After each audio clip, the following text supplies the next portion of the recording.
नमस्कार। ATN news के खास कार्यक्रम व्यक्ति विशेष में आपका स्वागत है। आज हम एक ऐसी शख्सियत से आपका परिचय करवाएंगे जो शायद आज परिचय का मोहताज नहीं है। जी हाँ, हम बात कर रहे हैं आज के प्रसिद्ध और लोकप्रिय चैनल स्टार भारत की, जिस पर आज एक भोजपुरी भाषा से ओतप्रोत एक धारावाहिक आ रहा है, निमकी मुखिया। और आज हमारे साथ मौजूद हैं इस कार्यक्रम में उस सीरियल की लोकप्रिय कलाकार, लोकप्रिय चाची जो हमारे साथ मौजूद हैं। मैडम, सबसे पहले हम ये जानना चाहते हैं कि जो आपका सीरियल अभी आ रहा है बड़ा लोकप्रिय है, बहुत एकदम लगभग 8:30 बजे का इंतजार, 8 बजे लोग काम धाम छोड़ करके और टीवी पे बैठ जाते हैं। ये हमारे घर में भी होता है। इस सीरियल में जो चाची का रोल है, कैसा महसूस करती हैं आप? बड़ा हंसी ठिठोली का रोल है। जब आप गुस्से में आती हैं कि राम बच्चन इसके बाद नहीं आएंगे, क्या महसूस होता है? सबसे पहले तो हमारा नमस्कार है एटीएन के सभी दर्शकों को। और मैं भोजपुरी भाषी तो हूँ ही और ओत प्रोत हूँ भोजपुरी भाषा से। हमारे घर का माहौल भी वैसा ही है। और ये सीरियल जो है निमकी मुखिया में जो डुमरी वाली चाची या भाभी का जो रोल मैं निभा रही हूँ, काफ़ी अलग है। जैसे कि सब लोग काफ़ी इंजॉय करते हैं, मेरे कैरेक्टर से बिल्कुल ही अलग है। तो वेरी फर्स्ट डे तो मुझे थोड़ा सा लगा कि मैं कैसे करूं, कैसे इसको अपने आप को ढालूं इस कैरेक्टर में। एक दिन तो मुझे थोड़ा लगा जी। लेकिन मेरे प्रोड्यूसर जमा हबीब सर हैं और राइटर भी वही है। उनको मैंने बोला, सर आपने तो एक ग्राफ बनाया होगा इस कैरेक्टर का। उन्होंने कहा, बस आप ये समझिए कि अब बिहार की उपासना सिंह है। तो बिहार की उपासना सिंह जैसे सर ने बोला, मैंने उस पर थोड़ा काम किया और उसके बाद मैं तो पूरी तरह से कैरेक्टर में ढल गई। जब हम लोग सेट पे होते हैं तो बिल्कुल पूरे सेट के लोग चाची चाची बोलते रहते हैं, डुमरी वाली चाची, डुमरी वाली भाभी। और उसके बाद से मैं भी एकदम उसी में रहती हूँ। जब मैं साड़ी और पूरे गेटअप मेकअप में आती हूँ तो मैं उसी कैरेक्टर में जीती हूँ। और बातें भी हम लोग सेट पे उसी लैंग्वेज में, उसी लहजे में करते हैं। तो बहुत मज़ा आता है। जब राम बच्चन के साथ मेरे जो सीन्स होते हैं बड़े मज़ेदार, निमकी के साथ जो मेरे सीन होते हैं वो काफ़ी मज़ेदार, टुन्ने के साथ जो होता है वो भी मज़ेदार होता है। तो हम लोग काफ़ी इंजॉय करते हैं अपने कैरेक्टर को, अपने काम को। रीना जी, एक हमने देखा है कि एक लंबा सफर आपने तय किया है इस टीवी सीरियल से। शायद टीवी सीरियल से ही आपकी करियर की शुरुआत हुई और आपका सबसे लोकप्रिय आज तक का निमकी मुखिया तो आज वर्तमान में है, लेकिन भविष्य में जो जिससे आपकी पहचान बनी, हमें ये मेरी मिसेज भाग्यशाली से ईटीवी का एक लोकप्रिय कार्यक्रम था। तो और उसके बाद राजनीति में भी आई, आज टीवी सीरियल में है और कई फिल्मों में भी आपकी चर्चा हुई है।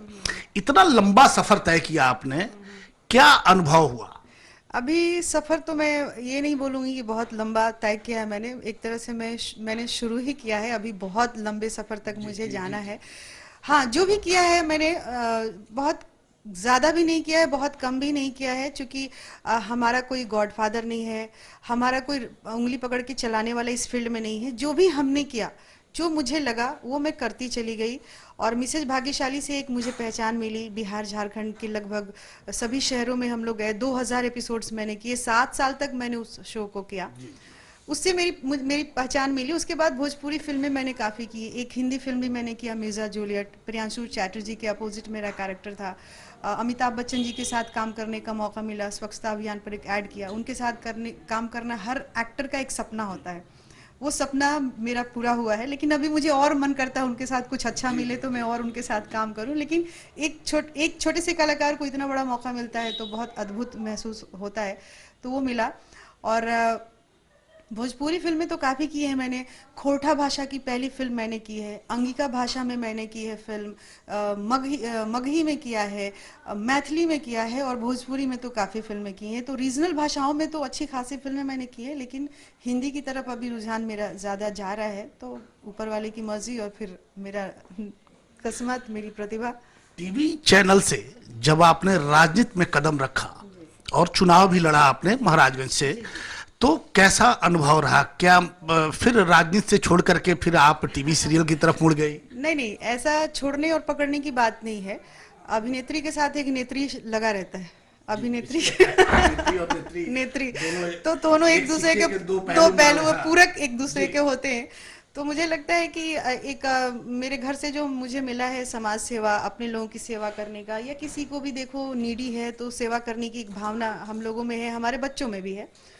तो मेरे अंदर एक भाव आया कि चलो भाई, ग्लैमर के वर्ल्ड में तो हम काम कर ही रहे हैं, और ग्लैमर वर्ल्ड में आपको मालूम है कि हम काफ़ी सुख सुविधाओं से लैस होते हैं, उतनी मेहनत, हमें जो भी काम करना होता है अपने कैरेक्टर पे काम करना होता है। लेकिन उसके बावजूद भी मैंने चुनाव लड़ने का निर्णय लिया, इसलिए कि मुझे लगता था कि अगर मैं इस लायक अगर बन जाऊं कि मैं अपने गांव घर, अपने शहर के लोगों की सेवा कर सकूं, तो उस भाव से मैं आई थी। और मैं फिर से इसमें आई हूँ ऐसा नहीं है, ये काम तो मेरी पैशन है, एक्टिंग मेरा पैशन है, और ये मेरा कभी छूटने वाला नहीं है, चाहे मैं कहीं भी रहूं। और मुझे लगता है मेरी सांस जब तक चलती रहेगी मैं अभिनय करती रहूंगी। मेरा बेटा पूछता है, माँ तुम कब तक काम करोगी? मैंने कहा कि बेटा मेरा शरीर जब तक चलेगा तब तक मैं अभिनय करती रहूंगी। तो राजनीति तो है कि था कि चलो एक मौका मिल जाएगा तो मैं। कैसा अनुभव रहा?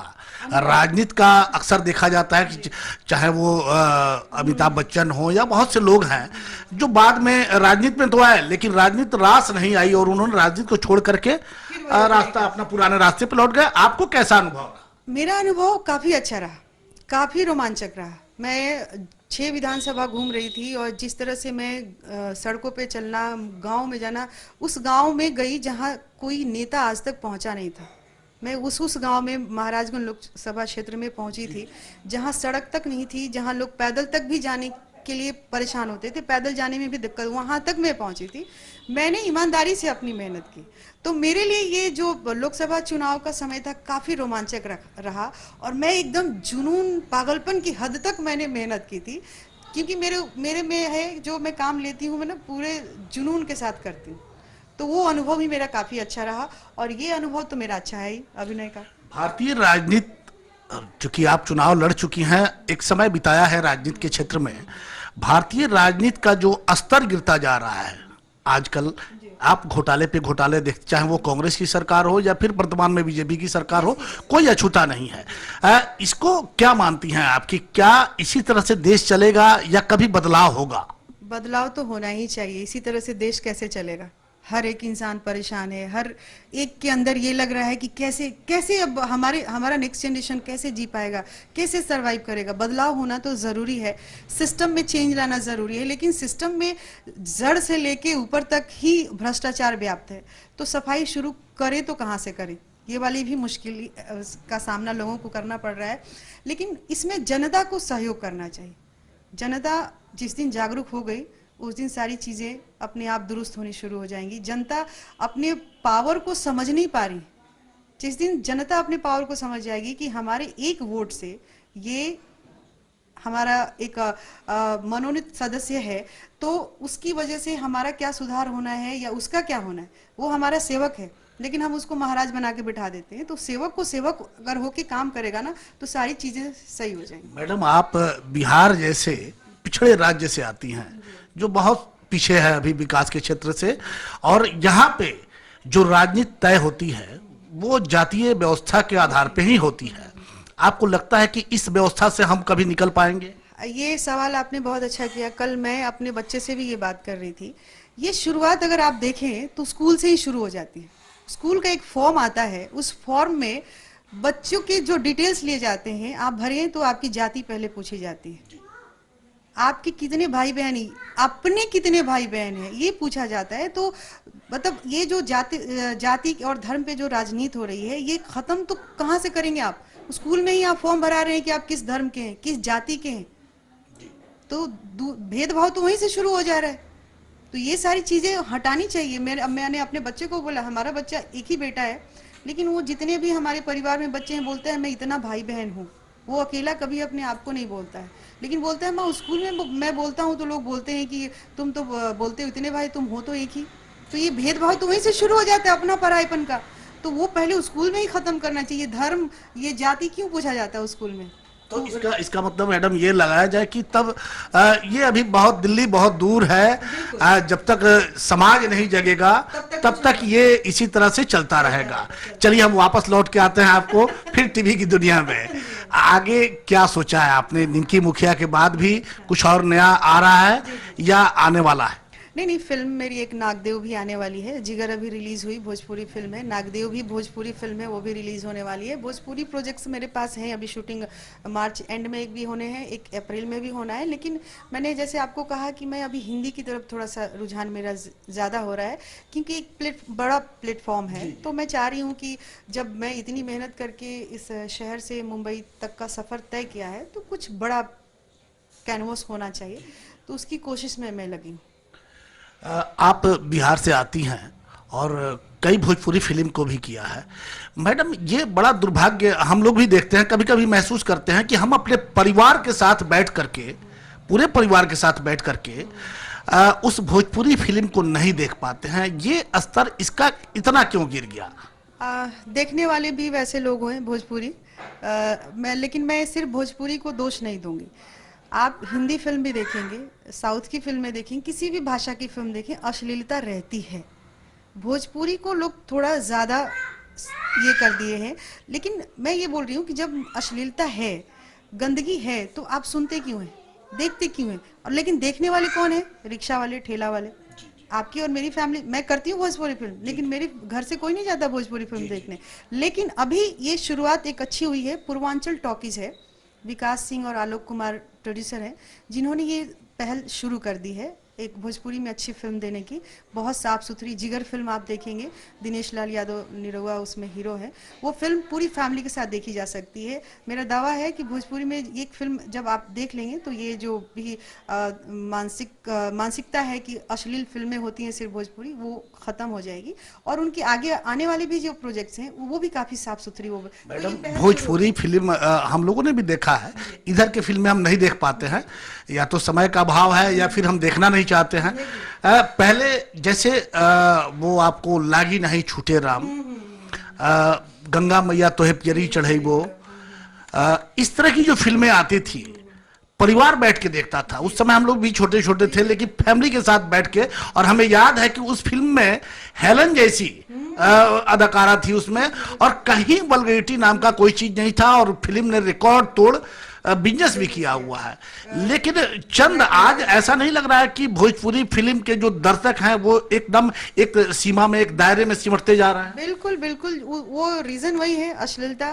वो गाने में जो शब्द होते हैं, वो जो सीन दिखाए, द्व्यर्थी शब्द हैं, जो सीन्स होते हैं, वो इसकी वजह से सिमट गए हैं। लेकिन मैंने वही कहा कि शुरुआत हो चुकी है, लोग करना शुरू कर दिए हैं, जिसमें पूर्वांचल टॉकीज अभी सबसे सामने आया है। तो हो सकता है ये 2-3 फिल्में आने के बाद लोगों की ये धारणा चेंज हो और वो भोजपुरी फिल्म देखने जाए। मैंने जिगर देखी, खुद देखी। मैं कभी अपनी फिल्म नहीं देखी थी, लेकिन मैंने खुद देखी। लेकिन मैं अपने बारे में एक बात और बताना चाहूंगी दर्शकों को भी, चूंकि भोजपुरी करती हूँ तो उनको भी। मैंने शुरू से अपने लिए एक पैमाना बना के रखा था, एक लिमिट बनाया। मैं ये काम करूंगी, इससे ज्यादा नहीं करूंगी। मैं लहंगा चोली पहन के नाचूंगी नहीं, मैं परफॉर्मेंस वाला काम करूंगी। जिस कैरेक्टर में परफॉर्मेंस हो, हीरोइन बनने के लिए भी बहुत सारे लोगों ने मुझे बोला, लेकिन मैंने कहा नहीं, मुझे हीरोइन नहीं बनना है, मुझे परफॉर्मेंस वाला कैरेक्टर चाहिए। चाहे तुम माँ बना दो, दादी बना दो, भाभी बना दो, चलेगा, लेकिन परफॉर्मेंस होना चाहिए। सिर्फ नाचने के लिए मैं काम करने नहीं आई हूँ। तो आप मेरे जितने भी काम देखेंगे, तो उसमें आपको हर काम में अलग अलग शेड्स देखने को मिलेंगे। तो भोजपुरी में ये है, और ये बदलाव जो पूर्वांचल टॉकीज ने शुरू किया भोजपुरी में, हो सकता है एक अलग क्रांति आ जाए भोजपुरी में। एक मैडम, अब हम अंतिम सवाल की तरफ आते हैं कि जैसे छोटे शहरों में कला, बिहार में कला और यहाँ पे बहुत से टैलेंट हैं, लेकिन उन्हें स्टेज नहीं मिल पाता, वो वहाँ तक पहुँच नहीं पाते हैं जहाँ उनको पहुँचना चाहिए था। आप आपने मुकाम हासिल कर लिया है। क्या उन छोटे छोटे कस्बों से जो टैलेंट जो दबे हुए हैं, क्या उनके लिए आपने कभी सोचा है कि अगर आप उस मुकाम तक पहुंच जाती हैं तो हम अपने क्षेत्र के लोगों को, जो क्षेत्र के जो छोटे कलाकार हैं, उनको उस मुकाम तक ले जाने में उनका सहयोग करेंगी? बिल्कुल बिल्कुल, ऐसा है।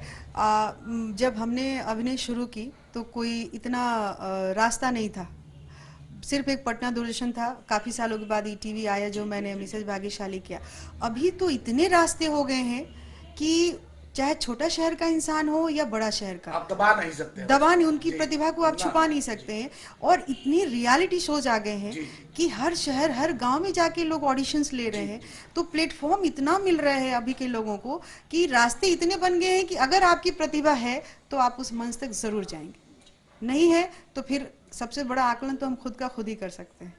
बहुत लोग शौकिया भी जाते हैं, तो वो आकलन खुद भी कर लेना चाहिए कि हाँ हम कितने में है। दूसरा कोई बोलने से पहले खुद का भी आकलन जरूरी होता है। तो इसलिए अभी बहुत रास्ते हैं, आप छोटे शहर से हैं या बड़े शहर से, आपके रास्ते खुले हुए हैं। आप जहाँ जाना चाहते हैं आपकी मंजिल आप वहाँ तक आपको पहुँचाएगी। धन्यवाद। आप होली के समय में अपने घर सिवान आई हुई हैं, क्या कहना चाहेंगी पूरे इस क्षेत्र के लोगों को, क्या संदेश देना चाहेंगी? होली तो सबको मालूम है कि बैर भाव मिटा के एक दूसरे से गले मिलने का त्योहार होता है। तो मन में किसी तरह का द्वेष ईर्ष्या ना रखें, खुले दिल से लोगों से मिलें, खुले दिल से लोगों का स्वागत करें, प्यार मोहब्बत से रहें और एक दूसरे की खुशी देखकर खुश हों, तो आपकी तरक्की ऐसे ही ऊपर वाला करता रहेगा। चलिए, आपने देखा कि रीना जी हैं हमारे साथ, जो निमकी मुखिया की जो धारावाहिक है उसके मुख्य किरदार में है चाची। वो आज हमारे साथ थी। बहुत से मुद्दे पे उनसे बात हुई, राजनीति से लेकर के, और जिस टीवी चैनल से शुरुआत करके वो इस मुकाम तक पहुंची हैं उस सब पे बड़ा विस्तार से हम लोगों ने बात किया और बड़ी बेबाकी के साथ उन्होंने जवाब भी दिया। इसी तरह हम जब इनसे मुलाकात होती रहेगी, इसी तरह से हम इनसे बात करते रहेंगे। और जैसे उन्होंने कहा कि सारे मतभेद, सारे पुरानी बातों को भुलाकर एक नई शुरुआत करने की जरूरत है। बिल्कुल, शायद आज समाज को इसी रास्ते पे चलने की जरूरत है।